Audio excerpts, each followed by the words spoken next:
दोस्तों, मेरा नाम आलिया है। मैं लाहौर की रहने वाली हूँ। हमारे घर में कल 4 अफराद रहते हैं। मैं, मेरा कज़न अदील और मेरी 2 बहनें। हमारे उम्मी अबा नहीं हैं। वो 1 साल पहले एक कार एक्सीडेंट में हमसे जुदा हो गए थे और इसके बाद से हम चारों एक दूसरे का सहारा बनकर रह रहे हैं।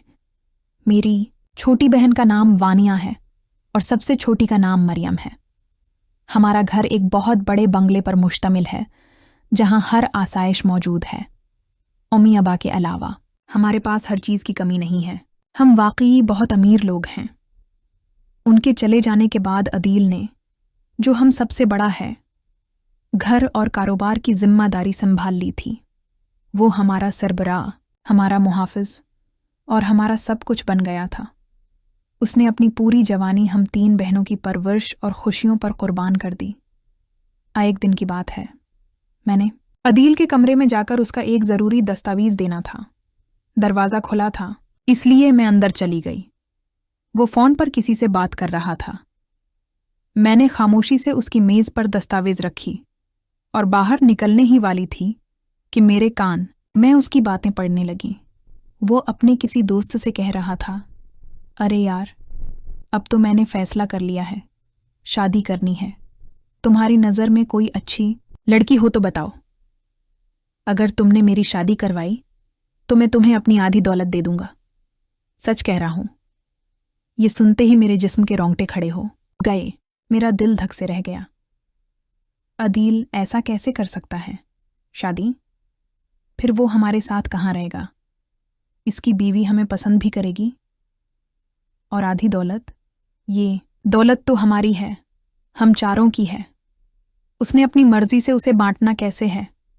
एक पल के लिए तो मुझे लगा कि मैं वहीं गिर पड़ूंगी। मैं गुस्से और सदमे से कांपती हुई अपने कमरे में वापस आ गई और बस्तर पर गिर पड़ी। मेरे ज़हन में ख्यालात का तूफान उठ खड़ा हुआ। अगर अदील ने शादी कर ली तो हमारा सुकून, हमारी खुशियां सब खत्म हो जाएंगी।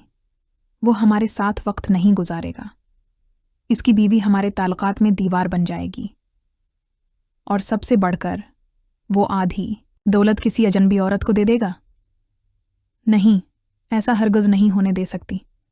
मुझे उसे रोकना होगा। आसी सोच में मैं डूबी हुई थी कि मरियम, मेरी छोटी बहन, अंदर आई। इसने पूछा, आलिया आपा, क्या हुआ? आप कुछ परेशान सी लग रही हैं। मैंने मुना से कुछ नहीं कहा, सिर्फ सर हिलाया और चुपचाप लेटी रही। वो चली गई और मैं सोचती सोचती कब नींद के आगोश में चली गई, मुझे पता ही न चला। सुबह हुई तो मैं उठी और अपने बेडरूम की खिड़की के पास बैठकर यही सोचने लगी कि अदील को कैसे रोका जाए। उसे ये शादी नहीं करने देनी। मेरे दिल में एक अजीब सी तरकीब आई, क्यों ना मैं खुद उसे अपने प्यार में फंसा दूं। आखिर मैं भी तो जवान और खूबसूरत हूं। लाहौर के एली खानदानों में मेरे रिश्ते आते रहते हैं, लेकिन मैंने हमेशा इनकार कर दिया क्योंकि मुझे अदील पर भरोसा नहीं था कि वो मेरी गैर मौजूदगी में मेरी बहनों का ख्याल रख सकेगा। लेकिन अब सूरत हालन मुख्तलिफ थी। मैं उसी सोच में खोई हुई थी कि वानिया ने आवाज़ दी, आपा, नाश्ता बना दूं? मुझे कॉलेज जाना है। मैंने जल्दी से हाथ मुंह धोया और बावर्ची खाने की तरफ चली गई। मैंने नाश्ता तैयार किया और डाइनिंग टेबल पर लगा दिया। मेरा जहन अब भी अदील के गर्द ही घूम रहा था। मैंने फैसला कर लिया था, मैं उसे अपनी तरफ मतवज्जा करके उसकी शादी के इरादे को नाकाम बना दूंगी। बहनों के कॉलेज जाने के बाद मैंने एक खूबसूरत और प्रकशिश सी ड्रेस पहनी जो मेरे जिस्म के कर्व्स को बखूबी नुमायां कर रही थी, और घर की सफाई शुरू कर दी। मेरा मकसद सिर्फ ये था कि मैं अदील की नज़रों में आऊं। मैं जानती थी कि वो घर पर ही है, अपने कमरे में काम कर रहा है। सफाई के बाद मैंने नहा धोकर जम के लिए तैयारी की। जम का मालिक उमर हमेशा की तरह मेरे आने का इंतज़ार कर रहा था। वो मुझ पर बहुत मरता था। उसने एक बार तो यहाँ तक कह दिया था कि क्या मैं उससे शादी कर लूँगी। मैंने उसे हमेशा नज़रअंदाज किया था। आज उसने फिर कहा, आलिया, तुम आज बहुत हुसैन लग रही हो, मेरे पास बैठो, बातचीत हो जाए। मैंने कहा, उमर, मेरे पास वक्त नहीं है, मुझे जल्दी जम करना है और वापस जाना है। मैंने मेहनत से जम की और फिर घर वापस आ गई। घर पहुंचकर मैंने देखा कि अदील अपने कमरे में नहीं था। मेरे दिल ने धड़कना शुरू कर दिया। कहीं वो अपने दोस्त से मिलने तो नहीं चला गया। मैं उसके कमरे में गई। वो बाथरूम में था, लेकिन उसका मोबाइल फ़ोन बस्तर पर पड़ा था और उसका इंस्टाग्राम खुला हुआ था।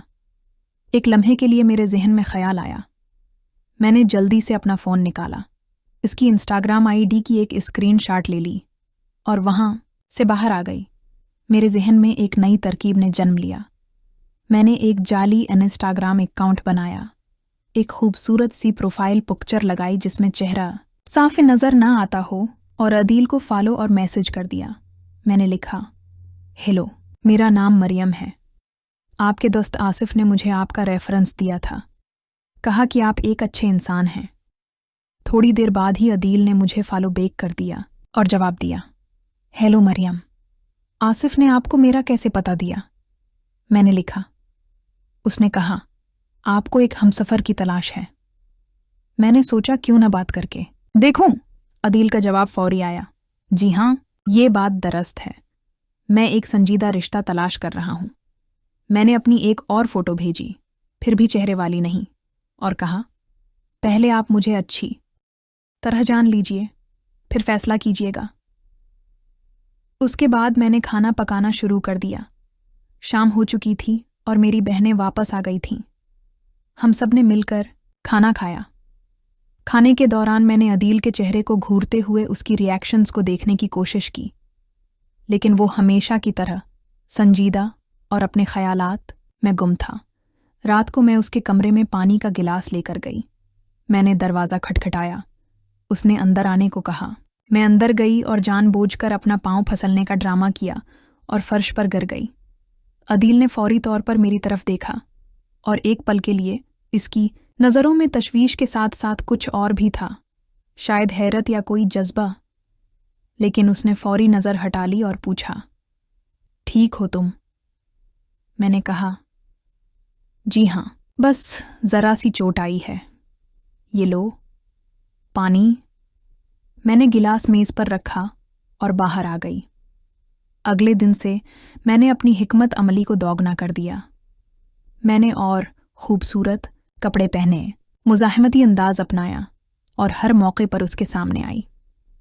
जब वो लिविंग रूम में अखबार पढ़ रहा होता, मैं वहीं बैठकर टीवी देखने लगती। जब वो काम कर रहा होता, मैं बहाने से उसके कमरे में चली जाती और उसके साथ साथ मैं मरियम के रूप में इंस्टाग्राम पर इससे बात करती रही। मैंने उसे बताया कि मैं एक एली ख़ानदान से ताल्लुक़ रखती हूँ, पढ़ी लिखी हूँ और एक संजीदा रिश्ता चाहती हूँ। अदील बतदरीज मुझसे बातों में दिलचस्पी लेने लगा। वो मुझसे मेरे नज़रियात, मेरी ज़िंदगी और मेरे ख्वाबों के बारे में पूछता। एक हफ्ते तक ये सिलसिला चलता रहा। मैं अपने आप को 2 हिस्सों में तकसीम कर चुकी थी।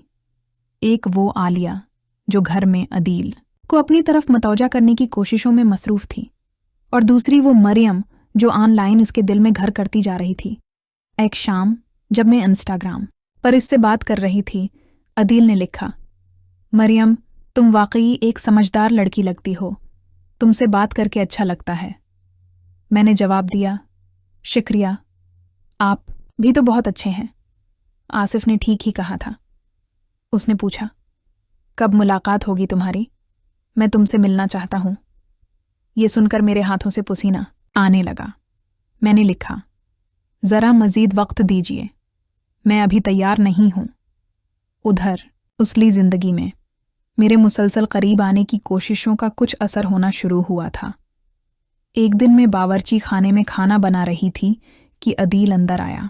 उसने कहा, कुछ मदद चाहिए? मैं हैरान रह गई।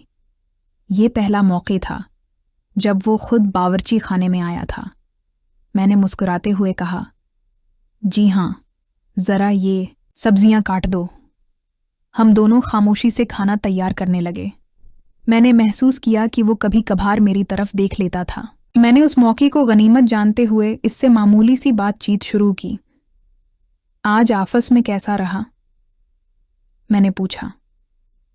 ठीक था, मामूल के काम, उसने जवाब दिया। फिर अचानक उसने कहा, आलिया, तुमने कभी शादी के बारे में सोचा है? मैंने उसकी तरफ देखा। उसका चेहरा संजीदा था। मैंने कहा, क्यों? क्या आप मुझे घर से निकालना चाहते हैं? उसने मुस्कुराकर कहा, नहीं, हरगिज नहीं। बस तुम जवान हो, खूबसूरत हो, तुम्हारे लिए अच्छे रिश्ते आते होंगे। मैंने कहा, मुझे कोई जल्दी नहीं है, मैं आपके और अपनी बहनों के साथ खुश हूं। ये कहकर मैंने काम में मसरूफ हो गई, लेकिन मैंने महसूस किया कि वो कुछ देर तक मेरी तरफ देखता रहा। रात को जब मैं मरियम के रूप में ऑनलाइन आई तो अदील ने फौरन मैसेज किया, मरियम, तुम्हारे बारे में सोच रहा था। मैंने लिखा, अच्छा, क्या सोच रहे थे? उसने जवाब दिया, ये कि तुमसे मिले बगैर ही तुम्हारी तरफ खुंचा जा रहा हूं। ये अजीब बात है। मैंने पूछा, क्या आप किसी और के बारे में सोचते हैं? उसने लिखा, हाँ, एक और लड़की है, मेरी कज़न, वो मेरी जिम्मेदारी है। मैं उसकी शादी करवाने के बारे में सोच रहा था। ये पढ़कर मेरे हाथों से पसीना आने लगा। मैंने लिखा, आप अपनी कज़न की शादी के बारे में सोच रहे हैं? उसने जवाब दिया, हाँ, वो बहुत खूबसूरत और काबिल है, उसके लिए एक अच्छा रिश्ता ढूंढना चाहता हूं। मैंने फौरन लिखा, लेकिन अगर आप खुद शादी कर लोगे तो आपकी बीवी क्या कहेगी? वो आपकी कज़न और बहनों के साथ रहना पसंद करेगी। कुछ देर तक इस तरफ से कोई जवाब नहीं आया। फिर उसने लिखा, तुमने एक अहम निक्ता उठाया है, मैंने इस बारे में इतना नहीं सोचा। इस रात मैं सो न सकी। मेरे जहन में एक जंग जारी थी। मैं अदील के साथ ऑनलाइन बात करके खुद ही उसकी शादी रोकने की कोशिश कर रही थी, लेकिन साथ ही मैं उसे अपनी तरफ मतवजा भी करना चाहती थी। मैं उलझन में थी कि आखिर में चाहती क्या हूं। अगले चंद दिनों में अदील के रवैये में वाज़ेह तब्दीली आई। वो घर पर ज़्यादा वक्त गुजारने लगा। वो मेरी और बहनों की बातों में दिलचस्पी लेने लगा। एक दिन तो उसने खुद ही तजवीज़ दी कि हम सब मिलकर बाहर डिनर करें। हम एक अच्छे रेस्टोरेंट में गए। अदील ने खासी परजोश और खुशगवार मॉड में था। वो हमसे बातें कर रहा था, पूछ रहा था कि हमारी ज़िंदगी में क्या चल रहा है। खाने के बाद जब हम घर वापस आ रहे थे, उसने कहा, तुम सब मेरे लिए बहुत अहम हो, मैं तुम्हारी खुशी के लिए कुछ भी कर सकता हूं। उस रात जब मैं मरियम के रूप में ऑनलाइन आई तो अदील ने फौरन लिखा, मरियम, मुझे तुमसे एक अहम बात कहनी है। मैंने लिखा, जी ज़रूर, कहिए। उसने लिखा, मैंने अपनी शादी के बारे में अपना फैसला बदल लिया है। मेरा दिल जोर से धड़कना शुरू हो गया। मैंने पूछा, क्यों? क्या हुआ? उसने जवाब दिया, तुमने ठीक कहा था, मैं अपनी कज़न और बहनों को किसी गैर के रहमो करम पर नहीं छोड़ सकता। वो मेरी जिम्मेदारी हैं, मेरी ज़िंदगी हैं। मैं उनकी खातिर अपनी खुशी कुर्बान कर सकता हूं। मैंने लिखा, लेकिन आपकी अपनी ज़िंदगी, आपकी खुशी? उसने जवाब दिया, उनकी खुशी ही मेरी खुशी है। मैंने फैसला कर लिया है कि मैं शादी नहीं करूंगा। मैं उन्हें पालूंगा, उनकी शादियां करूंगा और उनकी खुशी में अपनी खुशी ढूंढूंगा। ये पढ़ते ही मेरे हाथ से फ़ोन छोड़कर फर्श पर गिर गया। मेरे आंसू निकल आए। मैंने जो कुछ किया था वो सब बेकार हो गया था। मैंने उसे शादी से रोकने के लिए ये सब ड्रामा किया था, लेकिन अब मुझे एहसास हुआ कि मैंने जो कुछ किया वो गलत था।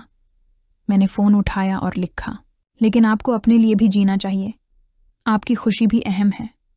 उसने जवाब दिया, तुम बहुत अच्छी हो मरियम, तुम मेरी फ़िक्र करती हो, लेकिन मेरा फ़ैसला हो चुका है।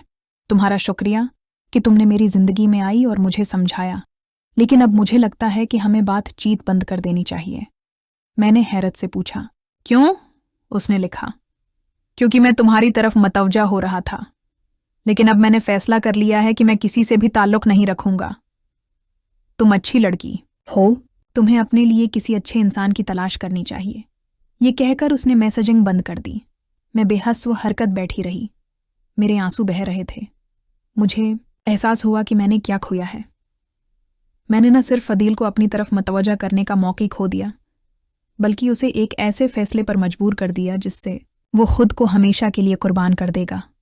अगले दिन मैंने अदील से बात करने का फैसला किया। मैं उसके कमरे में गई। वो अपने काम में मसरूफ़ था। मैंने कहा, अदील, मैं आपसे एक बात कहना चाहती हूँ। उसने सिर उठाकर मेरी तरफ देखा। जी ज़रूर, कहो आलिया। मैंने गहरी सांस लेकर कहा, मैं जानती हूँ कि आप शादी के बारे में सोच रहे थे और मैं जानती हूँ कि आपने ये फैसला बदल दिया है। वो हैरान होकर मेरी तरफ देखने लगा। मैंने आगे कहा, मुझे उम्मीद है कि ये फैसला सिर्फ हमारी वजह से नहीं लिया गया। हम चाहती हैं कि आप भी खुश रहें। अदील मुस्कुराया, उठा और मेरे पास आया। उसने मेरा हाथ थाम कर कहा, आलिया, तुम और तुम्हारी बहनें ही मेरी खुशी हो। तुम्हारी मुस्कुराहटें, तुम्हारी खुशियां ही मेरी जिंदगी का मकसद हैं। मैं ये फैसला तुम्हारी खातिर नहीं, बल्कि अपनी खातिर क्या है।